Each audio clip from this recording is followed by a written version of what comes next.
And welcome back to the Power Accountability League. I am your pal, Dan L. This is my channel, and the scientific community is still trying to figure out whether or not I am related to Cal L. Today's video is entitled The Better Angels of Their Nature. Um, this video was inspired by a podcast I was listening to recently. I was listening to a Victor Davis Hanson podcast, and he was talking about how he's appealing to Democrats and the left and how he keeps writing op-eds and articles. He goes on TV shows. He's on multiple platforms. He's a well-known person, and he keeps appealing to Democrats and the left. And as he stated himself in a recent podcast, he says, "I keep appealing to the better angels of their nature." And it made me spit Pepsi out through my nostrils, and it hurt. If you ever shot Pepsi out of your nose, it hurts. And the reason and it so got under my skin. It's still there. It's very uncomfortable. It's under my skin. I am very distraught by what he said, because the assumption there is that on the shoulder, one shoulder of the Democrats is an angel, and on the other shoulder it's the devil, and those two are arguing with each other, and you're hoping the angel wins the argument. But he's old enough. He's seen enough. By now he should know, when it comes to the Democrats, we're not talking about the centrists, and not talking about the right. When it comes to the Democrats, which are all on the left, and I know people are like, well, they're not all extreme left. If you compare, yes, if you compare their positions now to their positions 50 years ago, they're all on the extreme left. Anyway, so when he says he's trying to appeal to the better angels of their nature, and the reason I can't get over that is because he's supposed to know it's not angel on this shoulder, devil on this shoulder.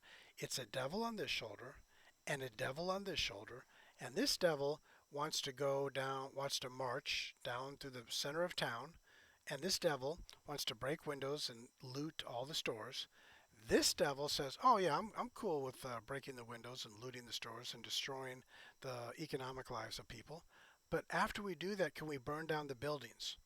So the competition between the two, not angels, between, well, hell's angels. There we go. But the competition between the two devils on their shoulders isn't between what a normal person would go through, which is the angel trying to convert the devil and vice versa. It's two devils in a competition, in a race to the bottom of hell. It's two devils who constantly are trying to outdo each other on the malevolence that they can institute in society, the malevolence that they can generate in the mind and the soul of the person they're standing on top of. You know, so yeah, so he's supposed to know that there is you're not there are no better angels to appeal to. When you walk up to a Democrat, you're like, hey, now I know what you're thinking. Well, Tulsi Gabbard, and I know I've covered her in another video, but I'm gonna be redundant and cover her in this video.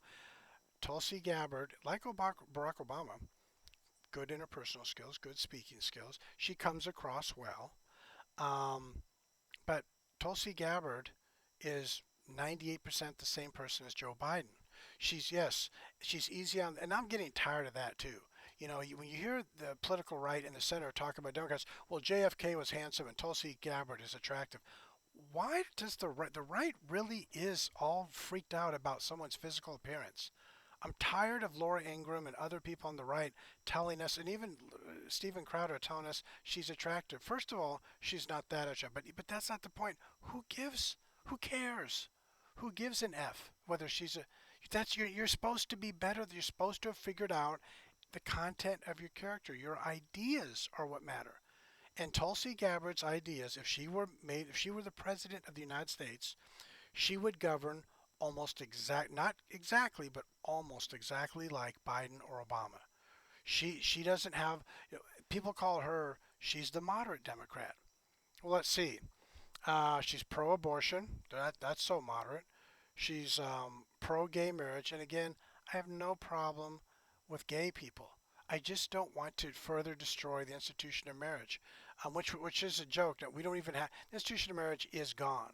But civil unions for gay people, sure. But the point is, she's pro marijuana legalization. She's pro abortion, pro gay marriage. She's pro crony capitalism, which isn't capitalism. And the only reason right now she's speaking out against big tech is because big tech deplatformed her. Big tech did not select her to be the Democrat nominee.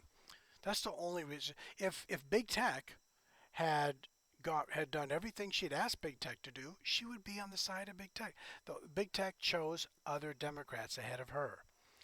Why? Well, you'd have to ask big tech that. Silicon Valley, whatever. But the point is, as soon as she was made president, big tech would sidle up to her, and she would be friends with big tech. Right now, she isn't because yeah, and yes, she's not completely as batshit crazy as Obama and Biden, AOC, Pelosi, Schumer. I mean, we can go on and on with these names, but the point is, yeah, she's not the answer. She's not moderate. If you take a look at her positions on policies across the spectrum and compare them to the Democrat policies of, let's say, JFK or even Lyndon Baines Johnson, she's not in the same universe. So she still believes that we should only worry about people's skin pigment, their sexual orientation, how they um, how they dress, all the superficial stuff, all the immutable trait stuff. That's how she looks at the world. And as I've stated, the immutable traits, all the superficial stuff, that's the stuff you're not supposed to pay attention to. You're supposed to pay attention to the character. So anyway, so that was today's video. I cannot believe how many people on the right keep saying, well, the better angels of their nature, we just have to appeal. No, there's no angels to appeal to.